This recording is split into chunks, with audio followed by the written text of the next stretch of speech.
어떻게 저한테 말도 없이 그 재산을 엄마 맘대로 쓸 수 있어요? 넌 지금도 충분히 잘 살잖아. 그것까지 바라는 건 욕심 아니야? 아예 모르고 있으면 괜히 기분 나쁠 일도 없었겠죠. 난 너한테 애초에 알려줄 생각 없었어. 근데 제가 알게 됐으면 저한테도 일부 주시는 게 맞지 않아요? 뭐가 그렇게 당당해? 그 돈이 네가 일해서 번 돈이야?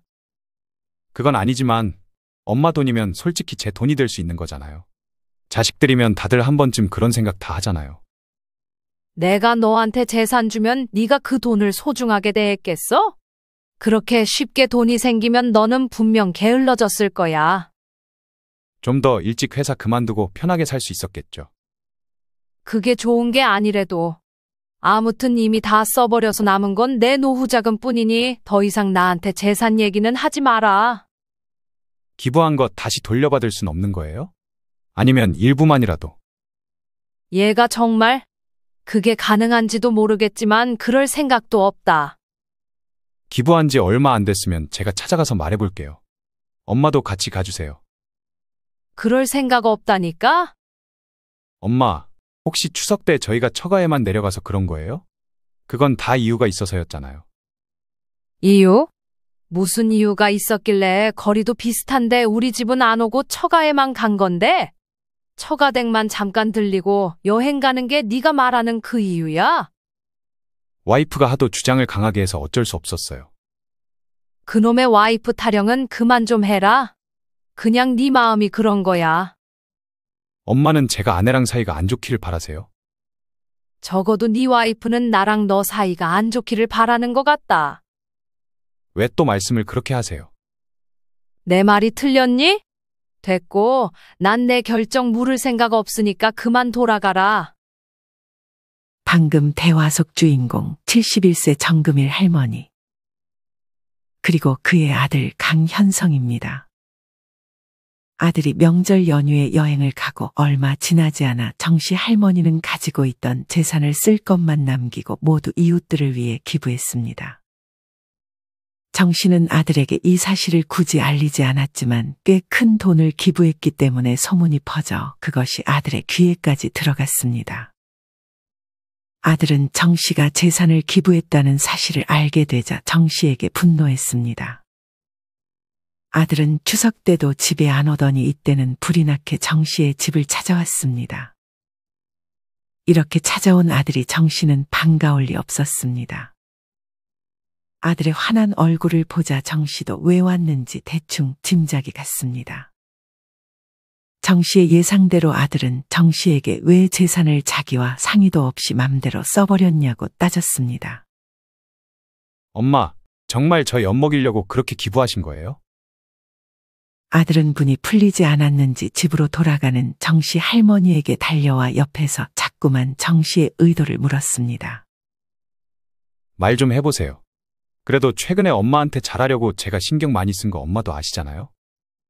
거기 불순한 의도가 숨어 있었는데 너 같으면 그런 거에 고마워할 것 같니? 정씨는 분이 풀리지 않은 듯 아들의 말에 반박했습니다. 그렇게라도 잘하려고 하는 게 어디예요? 난 필요 없다. 너보다 여기 이웃 사람들이 나한테 훨씬 잘해줬고 이제 그 사람들이 내 가족이다. 엄마, 아무리 그래도 저는 하나뿐인 아들이잖아요. 난 내 마음속에서 아들 버렸다. 이젠 없다고 생각하고 살 거야. 엄마의 입에서 나온 말에 아들은 충격을 받았는지 더는 정씨를 따라가지 않고 한참을 그 자리에 서 있었습니다. 과연 그간 정씨와 아들에게는 어떤 일이 있었을까요? 지금부터 그 이야기를 들려드리겠습니다. 정씨는 어린 시절 3남 1녀 중 막내딸로 태어났습니다. 정씨의 부모님은 동네에서 꽤 큰 땅을 가지고 있었습니다. 정씨의 아버지는 자식들이 성인이 되기도 전에 그 큰 땅을 정확히 3등분해서 아들들에게 나눠줬습니다. 정씨에게는 인적이 없는 곳에 작게 세워져 있던 작은 빌라를 하나 해주셨습니다. 정씨의 아버지는 큰아들이 성인이 되자마자 돌아가셨고 이후 많은 시간이 흘렀습니다. 정 씨는 30이 넘을 때까지 홀로 계신 어머니를 돌보았는데 어머니는 돌아가시기 전에 혼자 남겨질 정 씨를 걱정하여 중매로 결혼을 하게 했습니다. 이때쯤 시간이 흘러 아들들에게 물려주었던 땅들보다 정 씨가 물려받았던 빌라 쪽이 재개발되면서 정 씨는 이후 꽤 많은 돈을 벌 수 있었습니다. 정 씨는 그 빌라를 더 가지고 있지 않고 바로 팔아서 안전한 은행에 돈을 넣어두었습니다. 결혼 직후 정 씨의 어머니는 세상을 떠났고 정 씨는 고향을 떠나 경기도권에 거처를 마련했습니다. 남편의 집안 형편이 그리 좋은 편은 아니었어서 결혼 당시 정 씨는 은행에서 돈을 일부 찾아와 신혼집을 마련했습니다. 정 씨의 남편은 성실하고 긍정적인 사람이었습니다. 그에 반해 정 씨는 불안과 걱정이 많았는데 항상 남편은 그런 정 씨에게 참 힘이 되는 존재였습니다. 정 씨는 그렇게 남편과 아들 현성을 낳았습니다. 하지만 아들 현성을 낳고 얼마 안가 불행히도 정 씨의 남편은 폐암말기 진단을 받았습니다. 남편은 흡연을 즐겨 했는데 그 당시 하루에 2갑 가까이 피기도 했습니다. 게다가 공사 현장에서 일하던 남편은 일할 때 마스크를 끼지 않고 일하는 경우가 많았어서 어찌 보면 당연한 결과였을 수도 있었습니다. 그렇게 남편은 정 씨와 아들을 남겨놓고 세상을 떠났습니다. 항상 옆에서 정 씨를 안심시켜주고 긍정적이었던 남편이 곁에 없자 정 씨는 앞으로 살 날이 많이 걱정되었습니다. 다행히도 정 씨는 통장에 돈이 어느 정도 있어서 그 돈으로 아들이 어린이집 들어가기 전까지는 도맡아서 키웠고 이후 어린이집에 들어가고부터는 일을 하기 시작했습니다. 아직 돈이 여유가 있었지만 갈수록 줄어드는 돈을 보고 정 씨는 마음이 편치 않았기에 그리고 혼자 있으면 외로움이 몰려왔기에 정 씨는 일을 다니기 시작했습니다. 그렇게 시간이 갈수록 정 씨는 남편이 없는 삶에 익숙해져 갔고 하나 남은 아들과 돈독하게 지내고 있었습니다. 정 씨는 아들과 주말이면 놀러도 많이 가고 좋은 시간을 많이 보냈습니다. 아들이 사춘기가 오기 전까지는 말이죠. 아들은 사춘기가 오고 나서 정 씨와는 거리를 두기 시작했습니다. 대부분 이 시기에 아이들이 그렇듯 정 씨의 아들도 엄마보다는 친구들과 많이 어울리기 시작했습니다. 정 씨는 그저 아들이 어울리는 친구들이 착한 친구들이길 바랄 뿐이었습니다. 정 씨는 이 시기에 괜히 아들에게 더 잘해주려고 해봤지만 오히려 역효과였습니다. 이때는 아들에게 굳이 말을 걸지 않으려고 노력했습니다. 그렇게 정 씨는 아들과 조금 서먹서먹했지만 그래도 정 씨는 누구보다 아들바라기였습니다. 이후 아들이 고등학교에 진학할 무렵 정 씨는 아들과 많은 시간을 보낼 수 있었습니다. 아들은 친구들과 싸웠는지 이때는 친구들을 만나러 밖으로 잘 나가지 않았습니다. 아들은 무슨 일이 있었는지 말은 해주지 않았지만 집에서 방에만 있지도 않고 정 씨와 이전처럼 놀러도 가고 매일 밥도 같이 먹으니 정 씨는 아주 행복했습니다. 그렇게 아들은 공부를 열심히 해서 원하던 대학교에 진학했습니다. 이때 아들은 새로운 친구들을 많이 사귄 듯 싶었습니다. 친구들이 다시 생기자 아들은 다시 정 씨보다는 친구들과 어울리기 시작했습니다. 정 씨는 조금 씁쓸했지만 그래도 아들 주변에 친구가 있다는 사실이 기쁘기도 했습니다. 정 씨는 우연히 길 건너편에서 아들과 친구들이 같이 걸어가는 것을 보았습니다. 정 씨는 반갑게 아들에게 인사를 하려고 했지만 왠지 아들은 정 씨를 보고도 못 본 척 한 것 같았습니다. 정 씨는 차유리에 비치는 자신의 모습을 봤는데 옷도 다 늘어져 있고 너무 할머니 같은 자신의 모습을 보고 아들에게 굳이 인사를 하지 않았습니다. 정 씨는 조금 속상한 마음에 지인을 만났습니다. 대학생이라도 아직은 좀 어려서 그래. 친구들이랑 있을 땐 그냥 인사 안 하는 게 좋아. 나도 그런 적 있어. 그런가? 그래도 외모나 옷차림은 평소에 깔끔하게 하고 다니면 좋긴 하지. 정 씨는 이때부터 지인의 도움을 받아 외모와 옷차림도 최대한 깔끔하게 하려고 노력했습니다. 이후 아들은 여자친구가 생긴 것 같았습니다. 하루 종일 핸드폰을 보면서 웃고 있는 아들을 보며 눈치가 빨랐던 정 씨는 바로 아들에게 여자친구가 생겼음을 간파했습니다. 정 씨는 이미 알고 있다는 듯 아들에게 말을 걸었습니다. 여자친구는 어떤 사람이야? 어떻게 아셨어요? 네가 내 아들인데 딱 보면 알지. 그냥 착하고 귀여운 친구예요.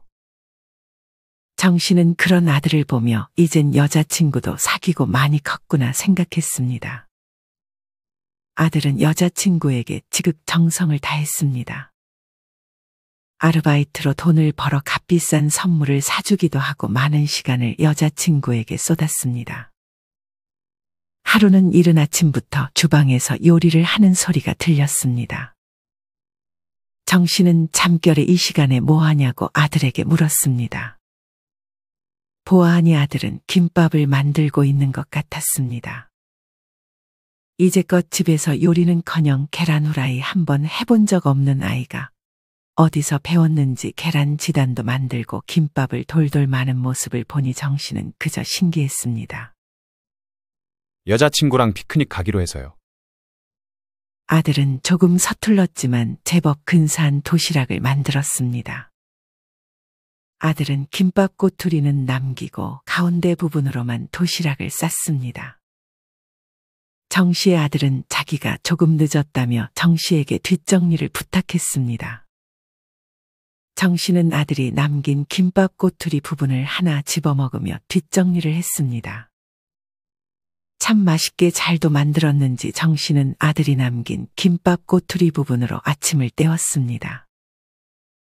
그렇게 아들은 친구들보다도 여자친구에게 시간을 쏟다. 이후에 여자친구와 헤어졌는지 어느 날부터 집에 오면 표정이 좋지 않았습니다. 혹시 몰라 카카오톡 프로필 사진을 확인해 봤더니 항상 여자친구랑 같이 찍혀 있던 사진이 사라져 있었습니다. 여자친구랑 헤어졌니? 아들은 그렇다고 했습니다. 이때부터 다시 아들은 집 밖에 나가지 않고 정 씨와 얘기도 많이 하고 여자친구에 대해 상담도 하면서 많은 시간을 보냈습니다.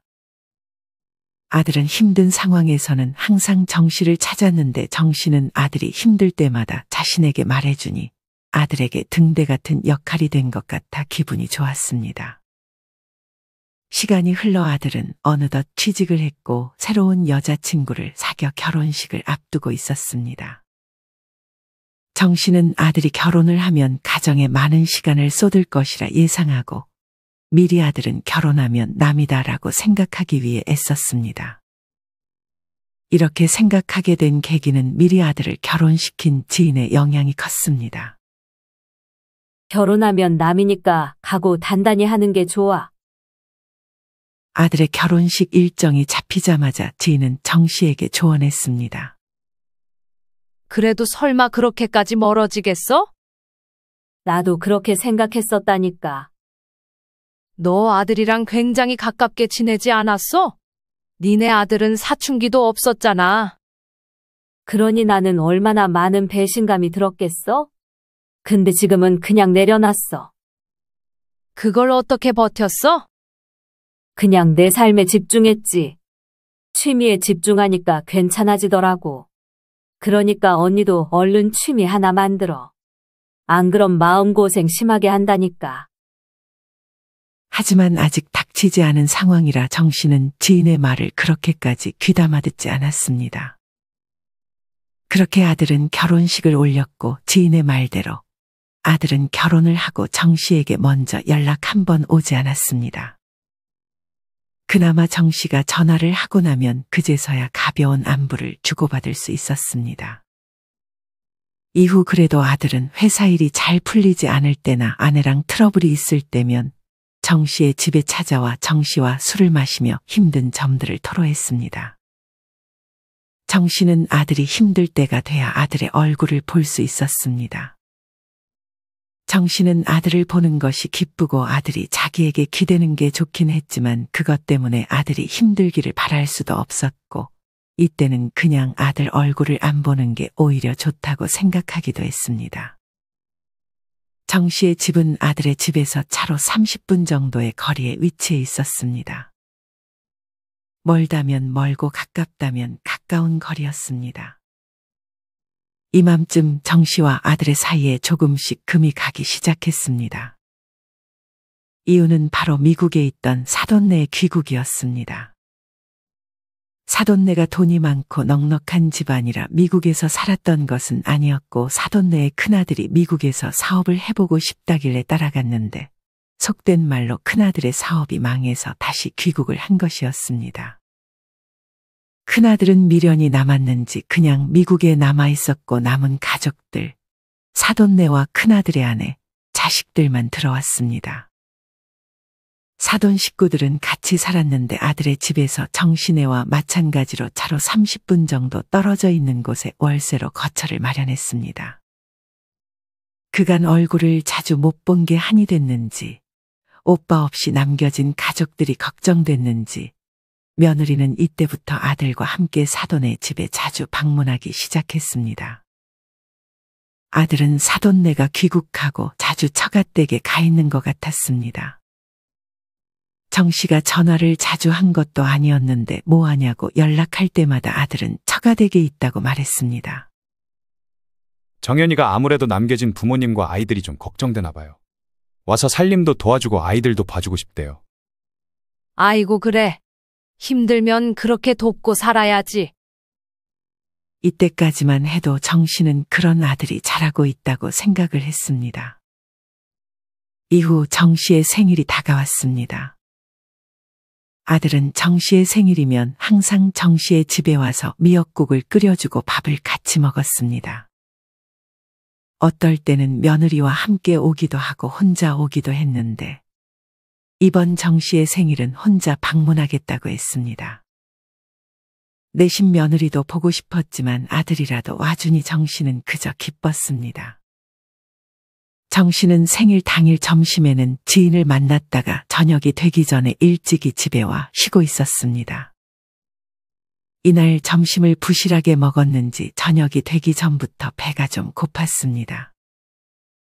하지만 아들과 함께 맛있게 저녁을 먹으려고 꾹 참고 있었습니다. 그렇게 아들이 오기로 한 지 10분 정도가 지나서 아들에게 문자가 왔습니다. 하필 이날이 장인 장모의 결혼 기념일이었습니다. 며느리는 귀국하고 처음으로 맞이한 부모님의 결혼 기념일이라며 아들에게 자리를 지키라고 말했던 것 같았습니다. 아들은 조금 늦을 것 같다고 정 씨 먼저 식사하고 계시라는 문자를 보냈습니다. 정 씨는 아들과 같이 밥을 먹으려고 그냥 기다렸습니다. 하지만 아들이 연락이 다시 온 건 밤 9시가 넘어서였습니다. 엄마 죄송해요. 지금이라도 갈게요. 내일 너 출근하지 않니? 난 괜찮으니 얼른 집에 가서 쉬어라.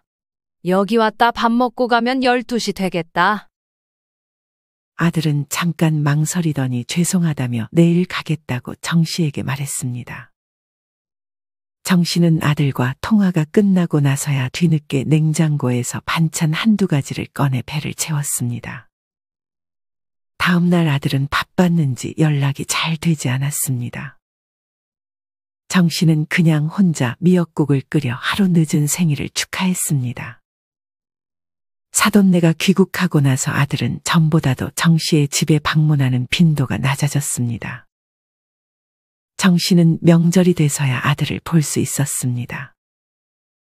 아들과 며느리는 다행히 1년에 2번 있는 명절에는 잘 찾아왔고 간만에 온 게 미안했는지 이때는 정 씨에게 말도 많이 걸어주고 정 씨가 싸주는 음식도 기분 좋게 받았습니다. 그렇게 아들 며느리와 밥을 먹으며 웃으면서 얘기를 나누고 차를 마시며 다 같이 아무 말 없이 TV를 보는 것 자체만으로도 정 씨는 참으로 행복했습니다. 정 씨에게는 1년의 설날과 추석, 이틀이 가장 행복한 날이었습니다.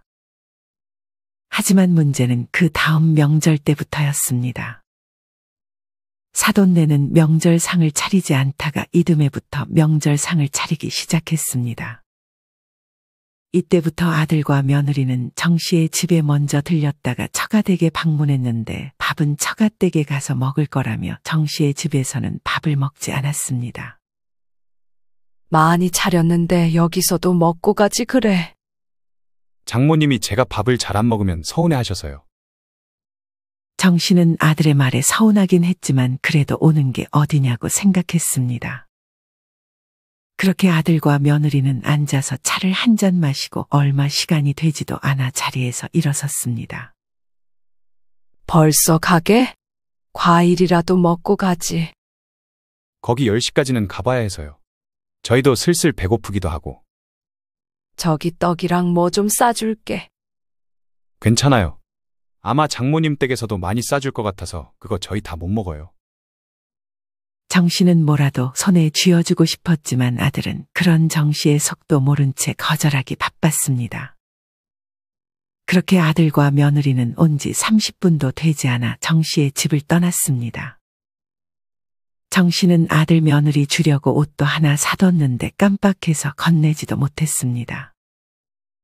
정 씨는 뒤늦게 생각나서 그제서야 아들에게 전화했습니다. 아들은 다음에 받아가겠다며 정 씨를 안심시켰습니다. 하지만 아들의 다음 방문에는 계절이 바뀌어 있을 확률이 높아 정 씨가 사준 옷을 입지 못할 것이라 생각해 정 씨는 속상했습니다. 정 씨는 전날 열심히 만들어 두었던 음식들을 정리하기 시작했습니다. 자식들이 너무 일찍 떠나서 치우는 게 별로 많지도 않았지만 자식들이 먹고 간 밥상을 치우고 할 게 많았던 작년보다도 올해가 정 씨는 더 힘들었습니다. 정 씨의 집에서 들리는 소리는 왔다 갔다 하는 할머니의 발자국 소리와 음식을 담는 소리뿐이었습니다. 정 씨는 외로움에 눈물이 터질 것 같아 급히 TV를 틀었습니다. 이후 추석이 돌아올 때까지 정 씨는 아들과 며느리를 보지 못하고 가끔 전화만 했습니다. 그때까지도 아들과 며느리는 처가댁에는 자주 가는 것 같았습니다. 정 씨는 이때까지도 사돈네가 귀국한 지 얼마 되지 않았으니 잘하려나 보다 하고 생각했습니다. 그렇게 추석이 일주일 앞으로 다가왔습니다. 정 씨는 아들이 그래도 밥을 먹고 갈 가능성을 열어두고 평소처럼 명절상을 차릴 계획을 하고 있었습니다. 하지만 추석 일주일 전에 아들이 정 씨에게 먼저 연락이 왔습니다. 저예요. 다름이 아니라 이번 추석에는 엄마 집에 못 갈 것 같아서 미리 연락드렸어요. 안 온다고? 무슨 일 있니? 아니요. 저희가 최근 몇 년간 제대로 된 휴가를 못 가서요. 처가댁에 잠깐 들렸다가 바로 여행 갈 것 같아요. 비행기 출발 시간이 오전이라서요. 원래 연휴 첫날에 가기로 했는데 장모님이 절대 안 된다고 하셔서 거기만 잠깐 들렸다가 가려고요. 아무리 그래도 어딘 가고 어딘 안 가면 엄마 입장에서는 서운하지 않겠니? 너네 얼굴 볼 수 있는 얼마 안 되는 날인데. 정 씨는 자기도 모르게 아들에게 서운한 기색을 내비쳤습니다. 여행 갔다 와서 가면 되죠. 정 씨는 이런 아들의 말이 거짓말이라고 생각했습니다. 온다면서 너네 잘 오지도 않잖아. 너네 집에서 우리 집이랑 사돈네 집이랑 거리도 비슷한데 자꾸 거기만 가면 엄마가 서운하지. 죄송해요. 제가 요새 엄마께 신경을 못 쓴 것 같긴 하네요. 근데 이번엔 아내랑 다 얘기 끝낸 거라 이해해 주세요. 대신 조만간 꼭 방문할게요. 그래, 알았다. 여기서 서운한 마음을 더 내비쳐봤자 좋을 게 없다고 생각해 정 씨는 그냥 알겠다고 했습니다. 정 씨는 이런 아들의 말에도 혹시 아들 며느리가 올지 몰라 평소와 같이 명절상을 차리고 선물을 준비했습니다. 아들이 좋아하는 동태전과 돼지고기 젓갈을 잔뜩 해놓고 지난번에 못 준 선물까지 다시 잘 꺼내놨습니다. 하지만 예상대로 아들과 며느리는 추석에 정 씨의 집에 방문하지 않았습니다. 정 씨는 그렇게 혼자 TV를 보는데 자기도 모르게 눈물이 터져나왔습니다. 정 씨는 그간의 과거를 떠올렸습니다. 정 씨가 느끼기에 아들에게 정 씨는 항상 뒷전인 것처럼 느껴졌습니다. 정 씨와 미리 약속을 해도 와이프나 사돈 관련한 일이 생기면 아들은 제일 먼저 정 씨와의 약속을 취소했습니다. 처음에는 이해했지만 그게 아들이 정 씨를 생각하는 정도라는 안 좋은 생각이 자꾸만 들었습니다. 물론 자기 엄마와 약속을 취소하는 게 아들에게는 가장 쉬운 선택임을 이해하기는 했지만 기분은 나아지지 않았습니다. 추석 때 정 씨의 집이 조용하자 주변 이웃들이 정 씨의 집에 방문해 안부를 물었습니다. 정 씨는 그런 이웃들을 집에 들어오게 했습니다. 이전까지 이웃들과는 간단한 안부만을 주고받는 사이였는데 이렇게 집에 들이는 것은 처음이었습니다. 그렇게 이웃들과 둘러앉아 담소를 나누고 서로 각자의 사정을 말하기 시작했습니다. 저는 하나뿐인 자식 외국 가서 못 본 지 3년이 넘어가네요. 옛날엔 혹시나 한 번쯤은 내려올까 생각해 음식도 했는데 이젠 아예 포기했어요. 그렇게 멀리 가 있으면 차라리 다행이네요. 저는 자식들이 이젠 명절 차리지 말자고 명절 연휴만 되면 무조건 여행 갔다 오네요. 물론 나는 안 데려가고요. 다들 저보다는 낫네요.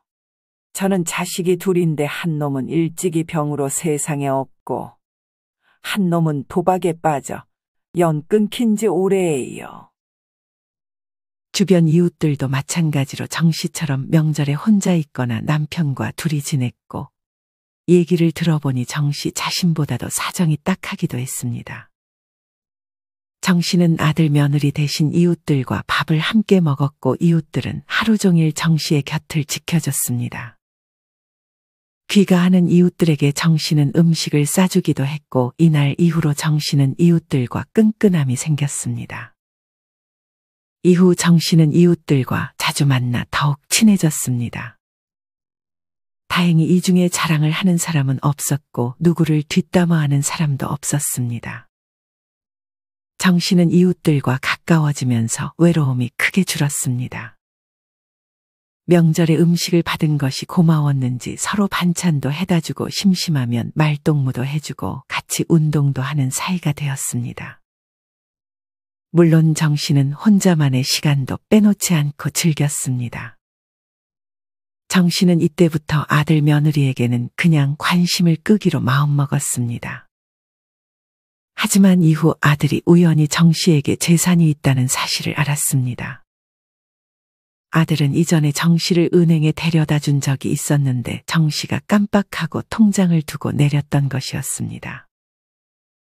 그 통장은 아들의 차 깊숙한 곳에 떨어져 있어서 아들도 당시에는 몰랐는데 아들이 차를 청소하다 정 씨의 통장을 발견했고 통장의 금액을 보고 아들은 놀라움을 금치 못했습니다.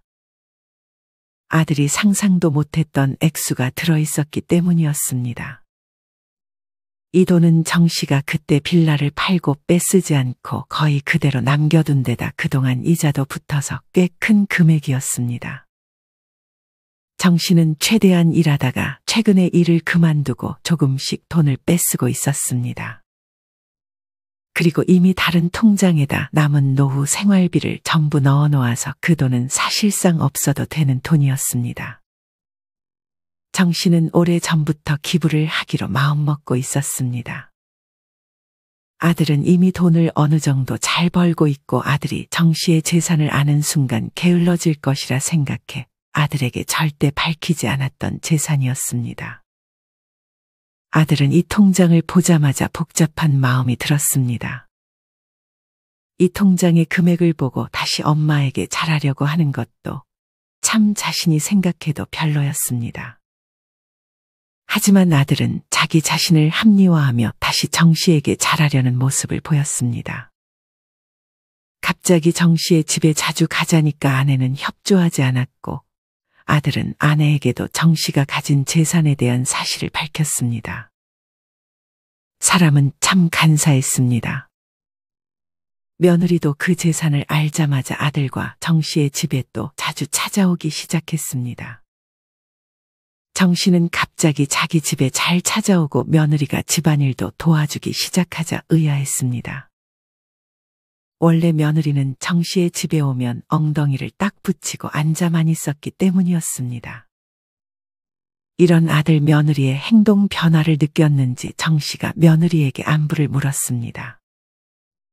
그때 아들은 잠깐 중요한 전화를 받으러 밖에 나가 있었습니다. 요새 무슨 일 있니? 며느리는 잠깐 망설이더니 아들에게 들었던 재산에 대한 얘기를 꺼냈습니다. 사실 며칠 전에 그이에게서 어머님 재산에 대한 얘기를 들었어요. 며느리는 급했는지 정 씨에게 사실대로 털어놨습니다. 저희 큰오빠 망한 거 아시죠? 그것 때문에 빚도 많고 지금 저희 부모님 모두 일도 못 쉬고 계세요. 그래서 그런데 며느리는 잠깐 뜸들이더니 말을 이어갔습니다. 그 돈으로 저희 좀 도와주시면 안 돼요? 빚만 다 갚아주시면 저 정말 어머님께 잘할게요. 아들이 돈을 꽤 벌긴 했지만 사돈네의 부채를 감당할 수 있는 정도는 아니었습니다. 며느리는 정 씨가 마지막 희망이라는 눈빛으로 정 씨를 쳐다봤습니다. 정 씨는 어이가 없었습니다. 보아하니 사돈네는 빚이 있어도 지출을 줄이지 않고 돈을 마구 쓰는 듯 보였습니다. 빚을 갚아줘도 좋아질 것 같다는 생각이 들지는 않았습니다. 정 씨는 일단 생각은 해보겠다고 돌려 말했습니다. 그렇게 정 씨는 잠깐 생각 정리도 할 겸 쓰레기를 버리러 밖으로 나갔습니다. 하지만 갑자기 비가 많이 와서 얼른 집으로 들어가려는데 그때 며느리와 아들이 다투는 소리가 들렸습니다. 그걸 엄마한테 왜 말해? 당신 때문에 재산 아예 못 받게 되면 당신이 책임질 거야? 나도 미리 약속을 받아야 이렇게 당신 어머님 집에도 찾아오는 게 의미가 있지. 돈도 못 받으면 내가 여길 왜 와야 돼? 나는 뭐 바래서 당신 부모님 집 자주 찾아갔어? 제발 방해하지 말고 가만히 좀 있어. 아무튼 재산 확실히 받을 수 있어야 난 여기 찾아올 거니까 그렇게 알아. 정 씨는 아들과 며느리의 대화를 듣고 참으로 씁쓸했습니다. 아니, 오히려 마음은 편했습니다. 속셈을 알았으니 어떻게 행동해야 할지 답은 나온 것 같았기 때문이었습니다. 할머니는 이 일이 있고 일주일도 안 돼 남은 재산 중 할머니가 쓸 비용은 넉넉하게 남겨두고 나머지는 할머니의 이웃들과 할머니처럼 혼자 사는 독거노인들을 위해 모두 기부했습니다. 냉장고가 고장난 이웃집에 냉장고를 바꿔주고 집을 잘 치우지 못하는 이웃집에는 정리업체를 불러 집을 깔끔하게 만들어줬습니다. 그리고 남은 돈을 기부했는데 할머니의 기부 금액이 꽤 컸기 때문에 지역 신문에 나오기도 했습니다. 하지만 불행히도 기부 소식이 얼마 안 가 아들의 귀에도 들렸습니다. 아들은 늦은 밤임에도 불이 나게 정 씨의 집에 찾아와 소리쳤습니다. 어떻게 저한테 말도 없이 그 재산을 엄마 맘대로 쓸 수 있어요? 넌 지금도 충분히 잘 살잖아. 그것까지 바라는 건 욕심 아니야? 아예 모르고 있으면 괜히 기분 나쁠 일도 없었겠죠. 난 너한테 애초에 알려줄 생각 없었어. 정 씨는 재산을 죽기 전까지 아들에게 알려줄 생각이 없었습니다. 그리고 애초에 아들에게 줄 생각보다는 기부를 해야겠다는 생각이 훨씬 큰 상태였습니다. 근데 제가 알게 됐으면 저한테도 일부 주시는 게 맞지 않아요? 뭐가 그렇게 당당해? 그 돈이 네가 일해서 번 돈이야? 그건 아니지만 엄마 돈이면 솔직히 제 돈이 될 수 있는 거잖아요. 자식들이면 다들 한 번쯤 그런 생각 다 하잖아요. 내가 너한테 재산 주면 네가 그 돈을 소중하게 대했겠어? 그렇게 쉽게 돈이 생기면 너는 분명 게을러졌을 거야. 정 씨는 진심으로 그렇게 생각했습니다. 마냥 재산을 주는 것만이 아들을 위한 일은 아니라고 생각했습니다. 좀 더 일찍 회사 그만두고 편하게 살 수 있었겠죠. 그게 좋은 게 아니래도. 아무튼 이미 다 써버려서 남은 건 내 노후 자금뿐이니 더 이상 나한테 재산 얘기는 하지 마라. 기부한 거 다시 돌려받을 순 없는 거예요? 아니면 일부만이라도? 정 씨의 아들은 그 재산에 크게 미련이 있는 듯 보였습니다. 얘가 정말 그게 가능한지도 모르겠지만 그럴 생각도 없다. 기부한 지 얼마 안 됐으면 제가 찾아가서 말해볼게요. 엄마도 같이 가주세요. 그럴 생각 없다니까? 엄마, 혹시 추석 때 저희가 처가에만 내려가서 그런 거예요? 그건 다 이유가 있어서였잖아요. 이유? 무슨 이유가 있었길래 거리도 비슷한데 우리 집은 안 오고 처가에만 간 건데? 니네 처가댁만 잠깐 들리고 여행 가는 게 네가 말한 그 이유야? 와이프가 하도 주장을 강하게 해서 어쩔 수 없었어요. 그놈의 와이프 타령 좀 그만해라. 그냥 네 마음이 그런 거야. 엄마는 제가 아내랑 사이가 안 좋기를 바라세요? 적어도 네 와이프는 나랑 너 사이가 안 좋기를 바라는 것 같다. 왜 또 말씀을 그렇게 하세요? 내 말이 틀렸니? 됐고, 난 내 결정 물을 생각 없으니까 그만 돌아가라. 정 씨는 그렇게 아들을 돌려보냈습니다. 이후 정 씨는 아들과 연락하지 않았습니다. 하루에도 몇십 번이고 아들에게 연락을 하고 싶은 충동이 있었지만 지금은 그냥 연락 안 하는 편이 낫다고 생각했습니다. 그렇게 2년이 흘러 아들이 먼저 정 씨의 집을 찾아왔습니다. 정 씨는 아들의 모습을 보고 꿈인 줄 알았습니다. 혹시나 아들이 찾아올까 다른데 이사도 가지 않고 있었던 정 씨였습니다. 정 씨는 반가움에 눈물까지 흘렸습니다. 아들은 이때가 돼서야 정 씨의 마음을 완전히는 아니지만 어느 정도 이해했다며 정 씨와 관계를 끊지는 않고 싶다고 했습니다. 정 씨는 그런 아들의 말에 하염없이 눈물을 흘릴 뿐이었습니다. 아들은 자주는 못 와도 힘들 때면 전처럼 정 씨를 찾아오겠다고 말하고 이날은 금방 돌아갔습니다. 정 씨는 이만하면 만족했습니다. 그리고 남은 인생 더 바랄 게 없다며 평안한 노후를 보내고 있습니다. 여러분은 이런 정 씨의 이야기를 어떻게 들으셨나요? 정 씨는 아들에게 재산을 주면 아들이 게을러질 것이라 생각해 재산을 주지 않았던 선택은 어찌 보면 참 지혜로운 생각이 아니었나 싶습니다. 물론 자식에게 그래도 어느 정도는 줘야 했다고 생각하실 수도 있습니다. 만약 여러분이 정 씨였다면 어떤 선택을 했을 것 같으신가요? 여러분의 다양한 생각들을 자유롭게 댓글로 남겨주세요. 이상으로 오늘의 영상을 마치겠습니다. 우리 모든 구독자분들의 행복한 여생을 응원합니다. 다음에 더 좋은 내용으로 찾아뵙겠습니다. 감사합니다.